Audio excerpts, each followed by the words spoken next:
माता सती ने एक दृढ़ता बना ली, एक विश्वास बना लिया, एक भरोसा बना लिया।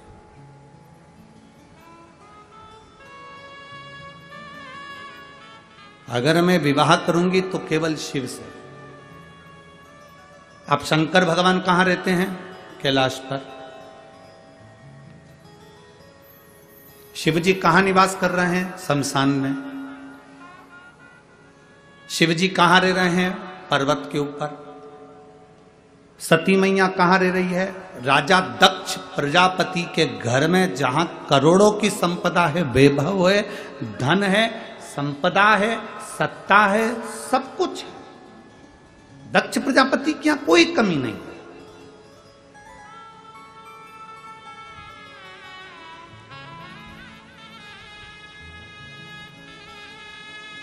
समझाया जा रहा है, सती मेरी बात मान ले तो विवाह मत कर। सती मेरी बात मान ले तो शिव से विवाह मत कर, तू और किसी से विवाह कर लेगी मैं चल जाएगा। कोई धनपति, कोई वैभवपति, कोई सत्तापति, कोई हम ऐसा ढूंढ लेते हैं जिसके साथ में सती तुम विवाह कर लो। सती तुम विवाह कर लो, हम ढूंढ लेते। सती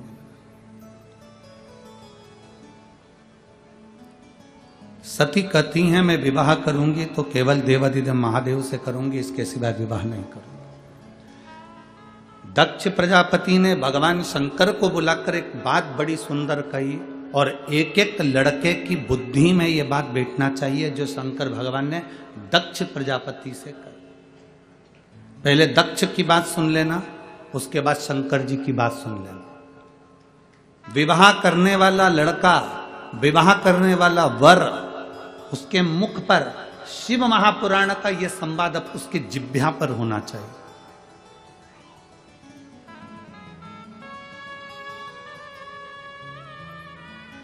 दक्ष प्रजापति ने कहा, सुनो शिव, मेरी बेटी सती का विवाह तुम्हारे साथ में हो रहा है। मेरी बेटी सती का विवाह मैं तुम्हारे साथ में कर रहा हूं, और मेरी बेटी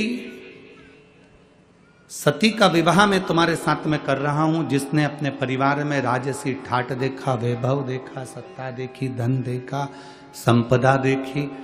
अब मेरी बेटी तुम्हारे साथ में विवाह करना चाहती है। तुम कैलाश पर रहते हो, शमशान में रहते हो, तुम्हारे पास में ऐसा धन, वैभव, संपदा कुछ भी नहीं है। मेरा मन करता है कि तुम जो मांगोगे मैं अपनी बेटी के कन्यादान में वो दे दूंगा। थोड़ा ध्यान देना वनी वालों, बहुत सावधानी से कथा सुनना। और जितने लोग आस्था चैनल पर कथा सुन रहे हैं, फेसबुक यूट्यूब पर कथा सुन रहे हैं, बड़े ध्यान से सुनना।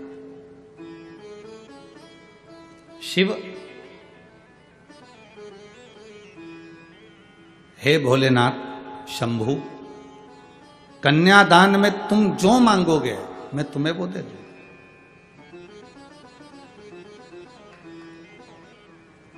आज मेरी बेटी ब्याह रही है, तुम्हें जो चाहिए मांगो। भोलेनाथ जी ने कहा दक्ष प्रजापति को देखकर। दक्ष प्रजापति को जब देखा तो देखकर भगवान शिव ने, भगवान शंकर ने, ओगरदानी ने, त्रिकालदर्शी ने, कैलाशी ने, अविनाशी भगवान शिव ने देखा। और भगवान शंकर ने देखते ही दक्ष प्रजापति के हाथ जोड़ते हुए, क्योंकि ये सती के पिता हैं, मेरे ससुर हैं, सती के पिता हैं, मेरे ससुर हैं, तो हाथ जोड़ते जोड़ते उन्होंने निवेदन किया, हाथ जोड़कर निवेदन करा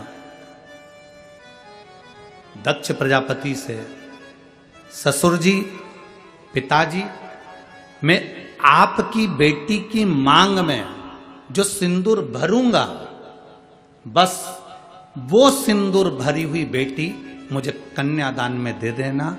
और वही इतना वर जरूर देना कि सिंदूर जो उसकी मांग में भरा गया है, वो सिंदूर मांग में भरी हुई बेटी आज डोली में बैठ रही है। और ये वर देना कि वो मांग में सिंदूर भरी हुई बेटी एक दिन अंतिम समय पर अर्थी में परिलेटी। उसके मांग में सिंदूर भरा हो, बिना सिंदूर के वो अर्थी पर भी ना लेटे।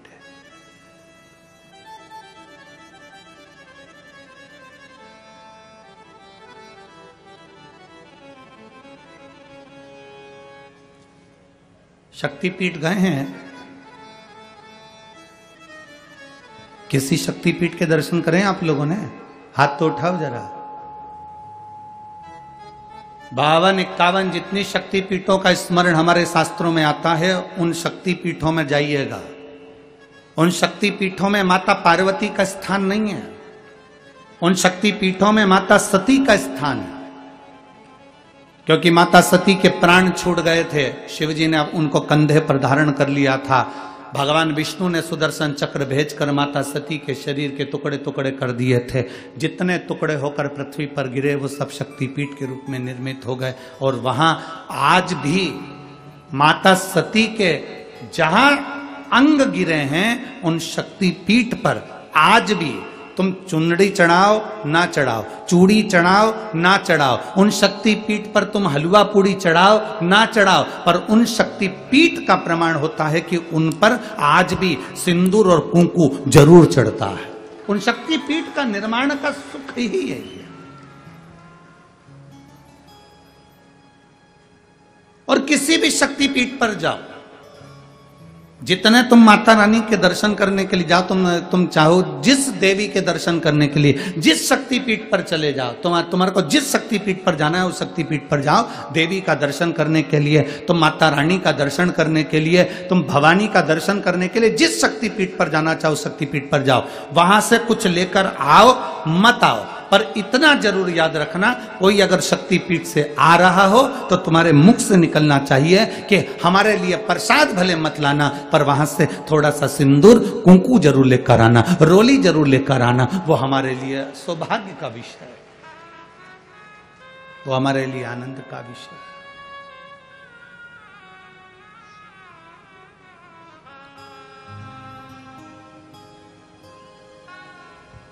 महाराज,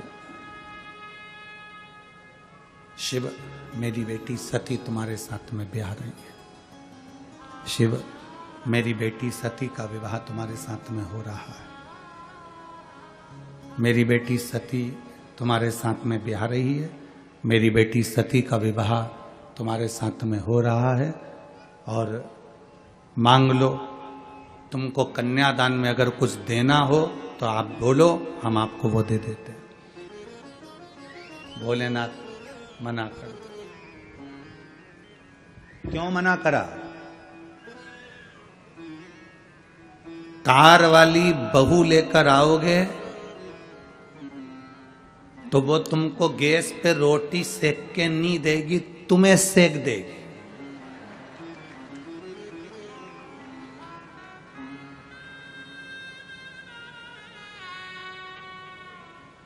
पर संस्कार वाली बहू लेकर आओगे तो जैसे वनी में शिव महापुराण की कथा हो रही है, ऐसी कथा तुम्हारे यहां भी हो जाएगी अगर संस्कार वाली लाओ।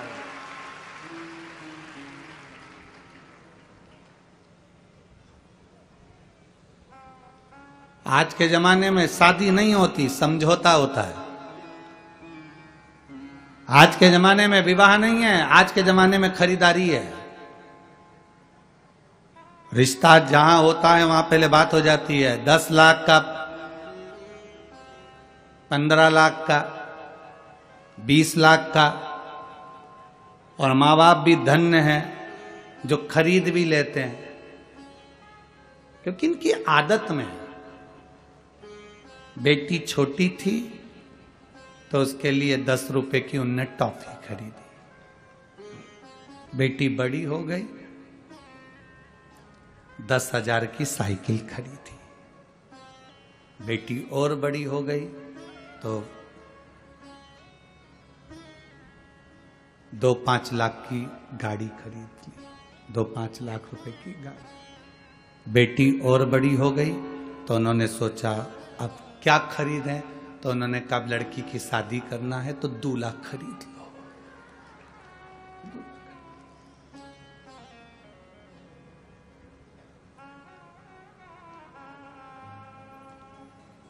तुमने भी सोचा ससुर अच्छा मिला है, गाड़ी दे रहा है, जमीन दे रहा है, बेटी दे रहा है, half set, full set, sofa set, सब दे रहा है, पर तुम ये अंदाजा नहीं लगा के बैठे कि उसकी बेटी जब तेरे यहाँ आएगी तो सोफा सेट तो रहेगा, हाफ सेट तो रहेगा, फुल सेट तो रहेगा, पर तू अपसेट रहेगा।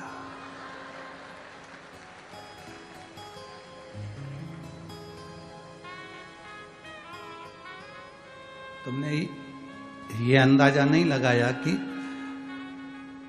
तेरा क्या होगा कालिया। तुमने तो धन देख लिया, संपदा देख ली, सत्ता देख ली ना। बहुत ध्यान देना शिव महापुराण की कथा पर। अगर तुम्हारी बेटी संस्कारित है, तुम्हारी बेटी में संस्कार है, तो करोड़ों का धन मत देखना, बेटी के लिए वर देखना, लड़का नहीं वर देखना। अगर तुम्हारी बेटी संस्कारवान है तो यह निश्चित है तुम्हारे पास में धन नहीं भी होगा ना, तो वो घर को करोड़पति तो एक दिन बना ही देगी। अगर उसका दिल हृदय बड़ा है तो वो घर में संपदा लेकर आए। पर हम होड़ में लगे हैं। हमारा घर जितना बड़ा है ना, हमारे यहां पर 4 पेट्रोल पंप हैं तो कम से कम 2-3 पेट्रोल पंप का मालिक लड़का मिलना चाहिए। हमारा बंगला जितना बड़ा है उससे दुगना बड़ा बंगला लड़के का होना चाहिए। हमारी बेटी के अनुसार रामचरितमानस कहती है सीता जी 4 वर्ष की अवस्था में धनुष बाण उठाकर चढ़ा देती थी, तो जनक जी ने यह संकल्प ले लिया था कि सीता का विवाह उसी के साथ करूंगा जो धनुष को उठाकर चढ़ा देगा। अर्थात यह हमारी सोच होना चाहिए कि बेटी तुम्हारी जितनी विद्वान है, बेटी तुम्हारी जितनी समझदार है, उससे दुगना समझदार उसका वर होना चाहिए, धन नहीं।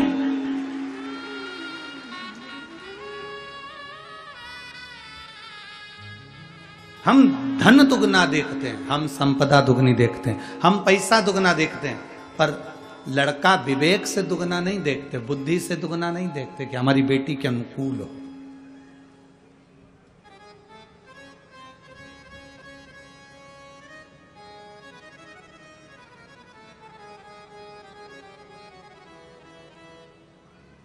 खूब दिया, खूब। ओ बेटी ससुराल में रहियो तू चांद बन के। तुम भी बोलो एक बार, बेटी ससुराल में रहियो तू चांद बन के। हीरा और पन्ना की दुकान बन के, हीरा और पन्ना की दुकान बन के। बेटी ससुराल में रहियो तो चांद बन के। हमारे यहाँ बेटी की जब विदाई होती थी तो माताएं घर से कहकर भेजती थी, क्या लाइन बोलती थी? ओ बेटी ससुराल में रहियो तू, बोलो रे बनी वालो, चांद। कौन सी दुकान?